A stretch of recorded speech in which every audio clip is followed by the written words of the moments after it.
Oui, absolument, Alexandre, et Makoun n'était déjà pas là la semaine dernière à Auxerre et ça s'était bien passé pour l'équipe de Lille. Et bien du coup, satisfait par l'état d'esprit affiché par ses joueurs, Claude Puel reconduit ce soir le 11 victorieux avec Yohan Cabaye, international espoir à la place de Makoun. Vous le voyez, le milieu à 3 a été maintenu et au sein de ce milieu figure Ludovic Obraniak. C'est un joueur particulier puisqu'il fête ses 23 ans et en plus c'est son 100e match disputé en Ligue 1. Un match qui démarre vite côté niçois avec Florent Balmont et un jeu court côté azuréen entre Baki Koné et Ederson.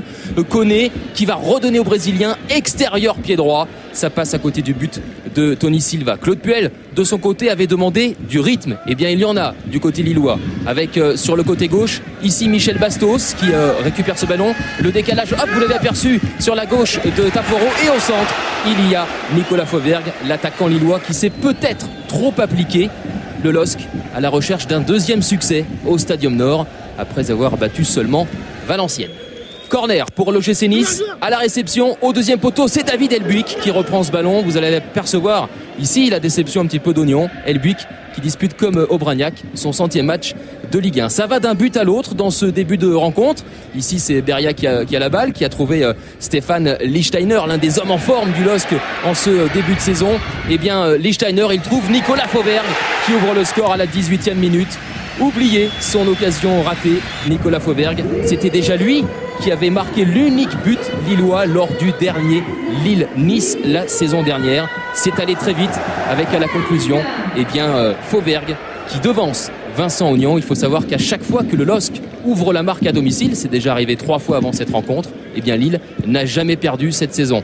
Des Lillois en confiance, forcément. Cédric Kanté qui récupère ce ballon, qui glisse. Ça profite à l'intenable Lichtsteiner. Le centre parfait pour Nicolas Fauvergue qui rate complètement sa frappe. C'était la balle de break. Fauvergue ne marquera pas sur ce coup-là son 3e but dans ce championnat. L'international albanien Cédric Kanté qui glisse. Ça profite à Lichtsteiner. Et regardez Lichtsteiner, il sait sans regarder que sur sa gauche, eh bien, il y a Nicolas Fauvergue.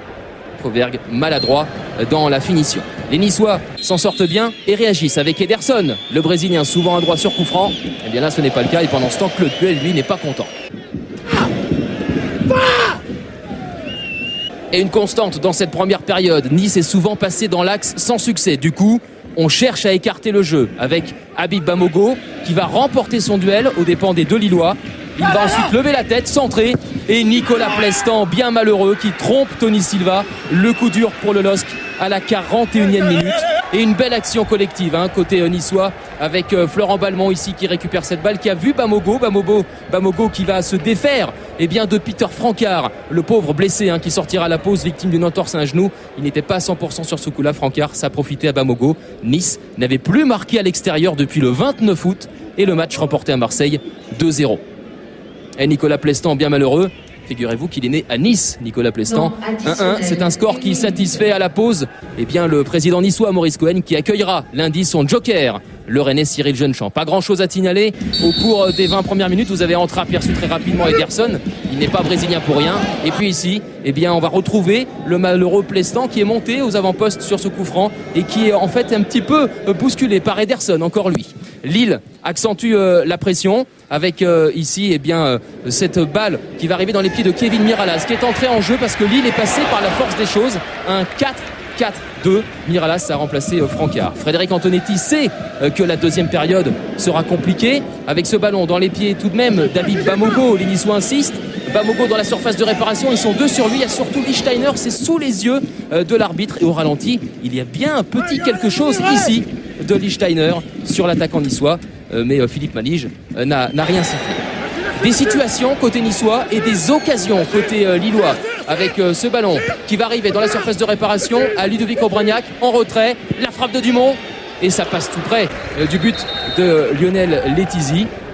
Regardez ce ballon qui passe un petit peu au-dessus de la lucarne de Letizy. C'était bien fait de la part de Lille. Nice, et vous le voyez aussi, est venu avec des intentions et procède par contre avec Baki Koné pour Elbuik. La frappe de David Elbuik et on la voit dans le cadre, cette frappe. On voit ce ballon terminer sa course au chemin vers les filets, tout simplement, prendre le chemin des filets de Silva. Letizy aussi, malheureusement pour Nice, ça passe juste à côté. Fin de match totalement palpitante avec ce centre d'Aubragnac, la tête de Dumont, c'est capté par Lionel Letizy. Un partout, c'est le score final. Le LOSC de Claude Puel ne parvient toujours pas à réaliser de séries, à enchaîner les succès.